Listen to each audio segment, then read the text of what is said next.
श्री गणेश पुराण ब्रह्मदेवांचा यज्ञ आणि सावित्रीचा देवांना शाप अध्याय 36 व 37. श्री गणेशाय नमः. गृत्समदांनी कीर्तिराणीला आणखी एक कथा सांगितली. ते म्हणाले, हे राज्ञी, फार फार पूर्वी सह्याद्री पर्वतात शिवजींचा निवास होता. ते स्थान महाबळ क्षेत्र म्हणून प्रख्यात झाले. ब्रह्माजींनी तिथे एक यज्ञकार्याचे ठरवले. ब्रह्मदेव, गायत्री व सावित्री आपल्या 2 भार्यांसहित तिथे आले. त्यांनी यज्ञाची सिद्धता केली.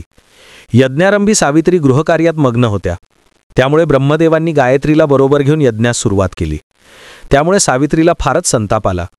त्या तावातावाने यज्ञमंडपात आल्या व तेथील उपस्थितांना उद्देशून म्हणाल्या, या मंगलप्रसंगी तुम्ही माझ्याकडे दुर्लक्ष केलेत. माझ्या येण्याची वाटही न पाहता यज्ञारंभ केलात. हा माझा अपमान आहे. या प्रमादाचे फळ तुम्हाला भोगावेच लागेल. हा यज्ञ सिद्धीस जाणार नाही. तुम्ही सगळेजण जड व्हाल. ती शापवाणी ऐकून निमंत्रित देव आणि अन्य मान्यवर भयभीत झाले. ते सावित्रींना शरण गेले व म्हणाले, हे मातोश्री, जड होणे म्हणजे अचेतन होणे, निर्बुद्ध होणे. गिरवाण भाषेत ड आणि ल या 2 अक्षरांमध्ये भेद नाही. म्हणून आम्ही जड न होता जल होतो, अर्थात नद्यांच्या रूपाने कार्यरत होतो. तेव्हा आपल्या शापाचे संभाव्य परिणाम लक्षात घेऊन त्यांच्या म्हणण्यास सावित्रींनी मान्यता दिली आणि आपला शाप सौम्य केला. त्यानंतर देवांनी सह्याद्री पर्वतात उगम पावलेल्या नद्यांची रूपे घेतली. त्या समयी शिवपत्नी पार्वती, विष्णुपत्नी लक्ष्मी, सूर्यपत्नी छाया, इंद्रपत्नी इंद्राणी आदी देवस्त्रियांनी ब्रह्माजींची भेट घेतली व म्हणाल्या, हे विधाता, तुम्ही सावित्रीचा मान ठेवला नाही. यज्ञारंभी विघ्नहर्त्या गजाननाचेही पूजन केले नाही. त्यामुळे पुढील अनर्थ घडला. आमच्या पतींना जलरूप प्राप्त झाले. आता या संकटाचे निवारणही तुम्हीच करा. ब्रह्माजींनी त्यांची कशीबशी समजूत काढली आणि त्यांना घेऊन कर्नाटकात गेले. तिथे एका पवित्र स्थानी असलेल्या मंदार वृक्षाखाली श्रीरामांनी गणपतींची प्राणप्रतिष्ठा केली होती. ब्रह्माजी आणि देवस्त्रियांनी त्या मूर्तीची मनोभावे पूजा केली. तिला शमीपत्रे अर्पण केली. मग ब्रह्माजींनी तिथेच राहून बराच काळ गणेश आराधना केली.